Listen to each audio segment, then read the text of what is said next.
Hi everybody, Christopher Tompkins here for GoTV. Today we are going to be talking about content, so get ready, it's important.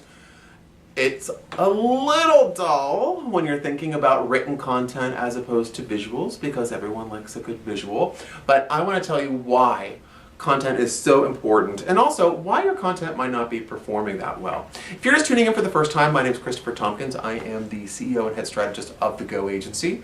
We're an online marketing firm. And what we want to do is I want to share my insights that me and my team come across every single day when we're working for our clients on our social media marketing campaigns. So to learn more about us, you can visit us online, thegoagencyusa.com. And also, I really urge you to check out our blog page where you can learn a lot more.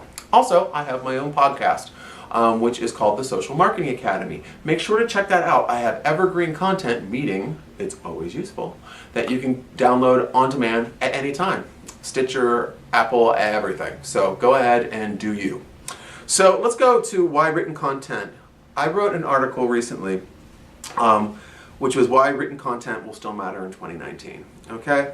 And it's actually that's not one of the ones that I've written. That's one of the ones that I've read recently that I thought was really good. Anyway, what I wanted to share with you is that I think a lot of people are thinking right now that with the way the world's moving is that video and pictures are the only way that people are going to be able to actually, just consume information going forward. So what you have to understand, especially if you are a B2B based business, is the fact that written content is always going to be important.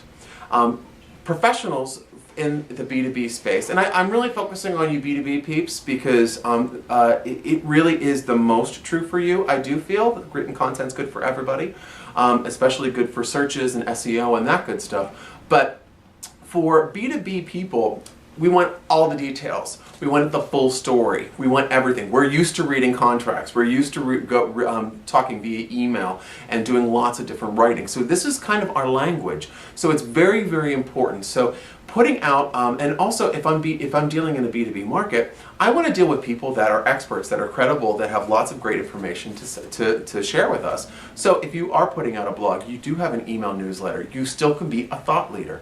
So just because you have awesome explainer videos or you're doing a video like this, you still have to have written content. So another thing I wanted to go over today is why isn't your content performing?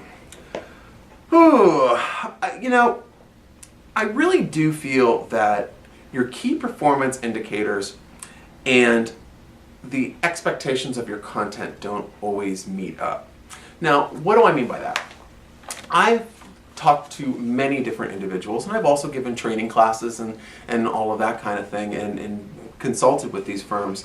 One of the things that I found a lot is that firms will see things online that they want to do immediately, but not thinking about what the result they want to get is. So for example, we've had a client a couple years ago that logged on to Facebook and they saw an ad and they were like, that's what you want to do. Why aren't we doing that? We need to do that tomorrow. Do it, do it, do it.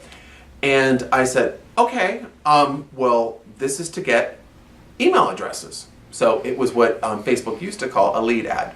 They've changed that now. But anyway, so they were looking to gather email addresses. And I said, okay, well, this is what this is going to do for you. And you have no email marketing strategy. You're not interested in doing email marketing. So why do you want that?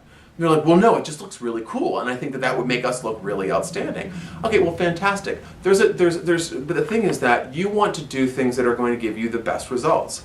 Now, what if that was to get email addresses for a free tour of my facility or of a new apartment complex or something like that? Then that sounds great. But if I'm selling widgets and I'm getting emails and I don't have any way to, I don't even have a method or a strategy to get in touch with people, that's kind of an issue. So a lot of people are looking for flashy techniques that they just want to throw into and shoehorn almost into their overall strategy. And that's not the way to go. You really have to see what are your performance indicators. Is it email addresses? Is it conversions? Is it sales? Is it names? Is it hits to your website? And then reverse engineer your content as well as your advertising strategy. Because if you're trying to be really super flashy, but your target audience really isn't that flashy, it's a little bit of a juxtaposition that doesn't work and doesn't close for you. And another point on that is make sure that you're writing content for your target audience. If you do not know who your target audience is, drop everything and figure it out. Look at your order forms, look at your sales, and you can find out exactly who that is. So my takeaway tip, I think, today in terms of content is to constantly see if the content is on brand with who you are, where you want your business to go, and who your customers are. Having off-brand content or having grammatically incorrect content or I've seen a lot. And I've seen a lot of brands really fall based off of the fact that their posts were not done and their content wasn't really looked through with a fine-tooth comb. Take a look at your content with different eyes, through the eyes of your target audience. And again, if you have not created your target audience, it's time for you to start. All right, folks, this is Christopher Tompkins for The Go Agency and GoTV. Visit us online, thegoagencyusa.com, for more information, freebies, and the rest. All right, until next time, take care.